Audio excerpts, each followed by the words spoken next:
How's it going, Kev? Yeah, that's right. I'm here at FABTECH. This is, and I have to get this right because it's just the most amazing thing. I am playing hockey with a robot.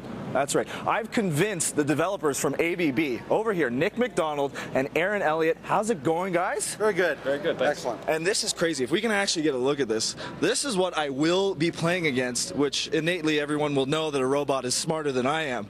But what was the purpose and what was the idea behind developing this? Nick, first to you. We were looking at some way of innovating, showing Canadian innovation. So I mean, what better way than great Canadian innovation with a great Canadian game? Right, developers, programmers, men about town, Renaissance man, and I think you're driving us into the next evolution of what is the practical application for this? Because, I'm nerding out here because I'm so excited to play against it. Well, I mean, it's basically showcasing the high-speed vision and the what we're capable of with programming the robot and that sort of thing. All right, so you're going to hold on to the mic. I'm going to start this up. I've heard Stomp and Tom about 9 times this morning. Okay. Now, how bad am I about to get beaten? Oh, you'll do this. Oh. We dumbed it down. Yeah. You dumped it down just for me. So what is it? How do I get so that I can beat this thing pretty badly and not score on pretty myself? quick bank shot will usually take him out. Pretty cool. No. Okay, so what I was thinking is how do we put this into a format where everybody can get to use it? Like, oh, there we go. Pretty bad bank shot. What up? Suck it, robot. I don't think I was allowed to say that, but let's go with maybe. How can people just understand how? Because we've got the monitor in the back here, and how is the robot knowing where exactly I'm going to shoot it? Well, it's using a vision camera right up above it, and it's just calculating the position of the puck as it's traveling. Really? Yep. And Nick, you were telling me before that this is how much did the machine cost actually to build? It's like $80,000. Yeah, it was a few bucks in a bit of time, about 6 months, I guess, developing. I mean, part of the idea is to get. I mean, we're going towards getting the human and robot interaction, so we're working towards developing that, and as we're progressing through that, this is just a, hey, look at that. This is just a step in that process, great right? cameraman. Yeah, look at that, and cameraman and at the same time. All right, guys, well, we're here at FABTECH. We're going to be here all morning, checking out all the greatest tech things that you can ever see, welding, manufacturing, all the stuff. We're going to throw it right back to Kev, and I'm going to get it going right here.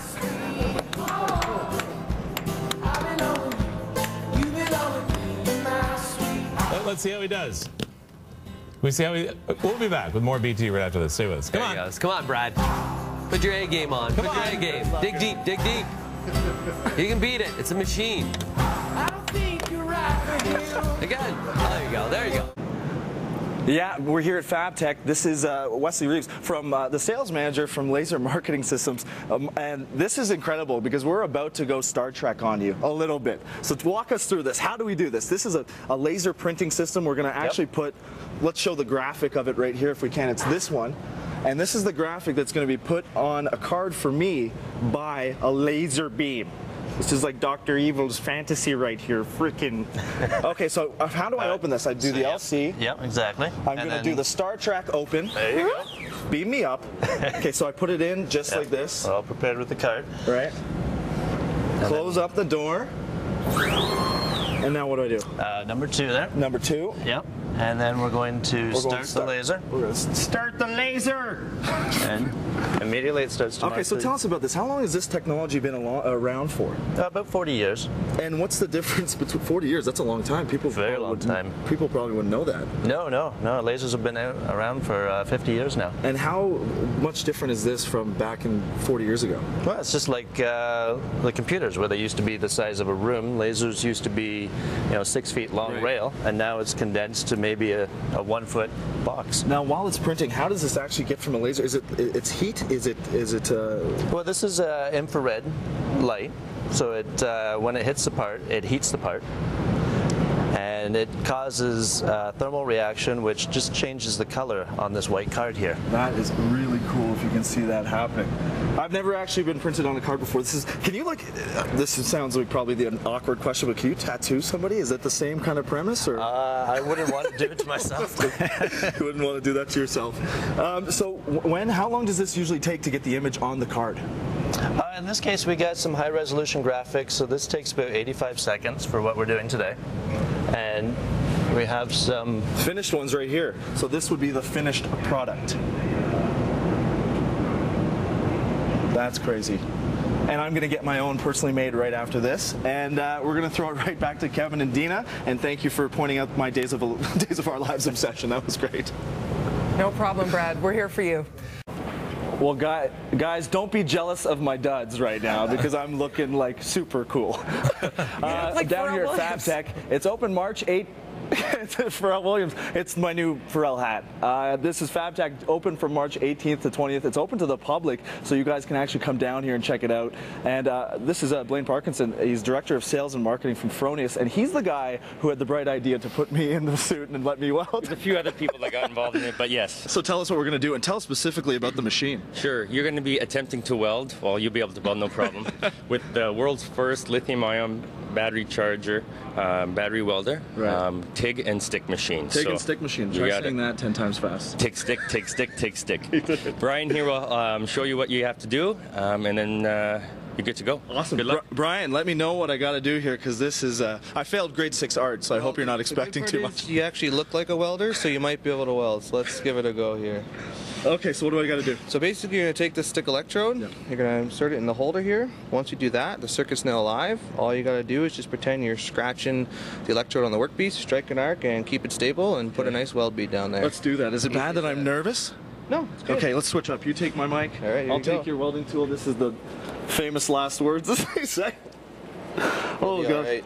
Oh, yeah, and the Darth Vader mask comes down. Dina, I am your father. It's kind of awkward. Okay, so here we go. All right. Anywhere? Yeah, anywhere on the plate's fine. Oh, God. Famous live TV last words. That's okay, just a little harder. Oh, there it is. There you go. Okay, there we go.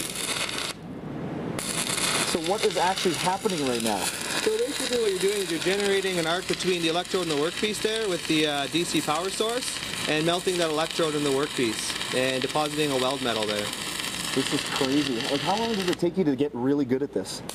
Well, it depends who you are, but usually after a few months of training you should be alright and pretty steady stick welder. Am I doing good for my first time? Terrible. Where are those things? I wanted to show those, the BT... Oh, yeah. That's why you're not supposed to be me right now. We're going to throw it back to Kevin and Dina, but this is Kevin and Dina. If you get really good, you can have your own Brad Smith welded piece of art. Oh, we're going to put that on your desk, Bradley. Hey, Brad, well done. Wow. Thank you for that one. No. Oh, that's cool. Oh, fancy. Look at this one. This is crazy, eh? That'll be Kev's coaster for his desk. big coffee mug. We'll be back with more Breakfast Television right after this. I couldn't help myself. Yeah, you thought my last one was cool. Dina, how do you like my suit? You look like a tasty baked potato, Brad. This thing is not... Okay, I gotta take this off. This is the hottest thing ever. And we're in this right now, if you can tell. This is my best Zoolander that I can do. I want to introduce you to these guys, Lise Moreau and Charles, her son. This is a family-oriented company that I love the backstory to this. So tell us, Charles, what the actual backstory is behind creating this stuff. Well, it started off with my grandmother, Claudette, and she basically just wanted to bring something new to the industry, something that was a little more familiarized and unique. So she just brought it in and took off from there. Right, and Lise, what am I actually wearing that's making me profusely sweat underneath here? Right now you're wearing the aluminized Carbonex fleece jacket. We have a different fabric in the back so that it's not as hot for the people. This fabric is amazing. It is the Cadillacs that are out there and available to keeping people safe at the FABTECH trade show. Right. And how does it keep people safe? This is a heat prevention suit that I'm What it wearing? does is it helps repel the heat away from you and the arc flash, as well as slag from coming through. Right. And introducing Lise, our beautiful model, wearing, what are we wearing here? Today we are wearing our new product line, the women's coverall. They are form-fitted. We're differently framed than the men, so it actually keeps the women safe as well. In the front, we have the Carbonex Repel. This is used for the welders that are out there, and in the back, it's the Endura Ultra Soft that allows the fabric to breathe. Very flattering, might I add as well. Charles, I want you were telling me before about this, that this has actually been used and tested in volcanoes, is it? Well, George Coronis from Angry Planet, he was able to test out the uniform, right? Full suit. And he was able to sit down, I can't really say specifics, but for 17 minutes twice, he was able to sit in 400-degree weather or temperature, and it was perfect for him. He came up no problems. And also, too, I mean, I'm going to get a little sentimental here, but I love the story behind a family-driven company. So what's it like every day making these amazing suits with your family? It's amazing because I can ask things of them that other people might say or have some resistance to try to work through, to excel that much harder in marketing. So it has its benefits. And where can people find information about your company? Because this is what we all want to know. On our website, safetyclothingcanada.com. And you did the entire website? I did all the website, all the designs, everything else. I just wanted to be different from everybody. So that's amazing. So right now, my IFB is not working, so I can't hear. But we're going to throw it back to break, to the newsroom, to somebody. But we're going to be here at FABTECH Canada. We're going to throw to break. More breakfast television after this. I got to take this off. I'm so hot.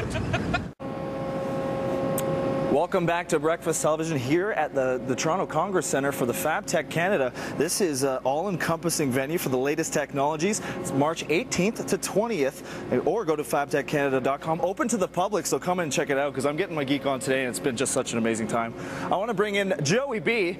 He's the regional sales manager for Flow Water Jets, and this is the crazy thing, because I thought you were lying to me. I really did. You're telling me water can cut this stuff. It actually can. What kind of stuff can the water jet that you have cut? Well, that's one of our biggest strengths. Water jets can cut virtually any kind of material, from any type of metal, which is aluminum, stainless steel, mild steel, titanium, all the way up into the plastics. And for those who need to cut diapers, exactly. That's actually a very popular application for us. And this thing in the back, this is a water pump? This is the heart of the system. We call this our high pressure pump. Okay. Here we're generating up to 94,000 PSI, where we take that pressurized water and squeeze it through a tiny hole in a jewel, at which point it actually accelerates up to 4 times the speed of sound. And it's that which is what's doing the cutting. So the power in this thing is incredible. And like, if you can just look at the actual machine, like when I was coming over here and I thought about water jet, I didn't know it was going to be a pool. This thing is immense. It's not something you keep in your backyard or garage, that's for sure. Okay, so you were telling me something interesting too about the fact that we don't know this, but the bagged salads in grocery stores are actually usually cut by this, like this kind of machine. It's a very common application for this technology because it's very clean. Let's fire it up. Okay. I can't wait. We're ready to go. For people, so this is being squeezed through a tiny hole, and the pressure is what? 94,000 PSI. Okay, let's fire it up. Did you want to? Do I want to do the honors? Play. Sure. Oh, my first time using a computer. Let's see this thing go. This is like the anticipation before. Oh my God. So there's a lot of safety involved with this, because if it's slicing through stuff like that, it can... Those types of machines have special guarding and protection so nobody gets hurt. And this is a huge one, but are there smaller versions of this? Absolutely. This is considered a larger machine for us. Typically we start small as 2 feet by 4 feet and then go up from there. Oh my God. Well, we're going to be here kicking for the rest of the day at the FABTECH Center, at the Toronto Convention Center, Congress Center, excuse me. Thanks, Joey B. And how do I get one of these in my house? Start it again. Sure. One more time. We're going to do this to break, but we're going to be back with more breakfast television after this. Joey, let's make some salad. It dices. It slices. It's the new Ginsu.